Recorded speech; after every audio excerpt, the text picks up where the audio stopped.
Is this radical or not? Methinks it is. I can tell you, the people I work with in the Commission, by and large, think this is pretty radical. It was at the initiative of First Vice President Frans Timmermans that the College has adopted today an important package of proposals in the context of the Better Regulation initiative, and it's with great pleasure that I welcome the First Vice President himself to explain to us what this package is about and then to field your questions. You talk of a referendum. Given that we're at the start of negotiations for the British and then the referendum to come, do you think with these plans it goes enough to satisfy the UK and David Cameron? And how radical a change do you see this in the way the EU goes about its business? Two different questions. On your first question, we patiently await the decisions of the British government on what they would want, and we will react to that once we get that. That's the first part of your question.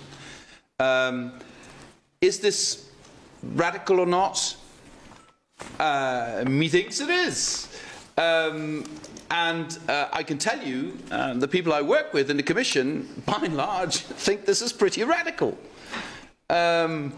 Is the outside world going to think it's radical? I think that depends to a large degree on the results of the process, not on the, again, on the way we built this kitchen, but on the menu we will be cooking for the people, and then they will judge whether this is radical enough. But I think, just the very simple example of having a scrutiny, not just at the beginning, but through the process of having a structured review of existing legislation, which is completely new, by outsiders, people from trade unions, employers, Economic and Social Committee, Committee of the Regions. It's pretty new, it's pretty different.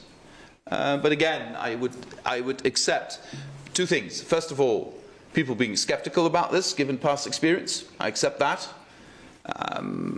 We'll have to prove them wrong. And secondly, that the SMEs and other people who are at the receiving end of legislation will only see the results once we actually put things through the system.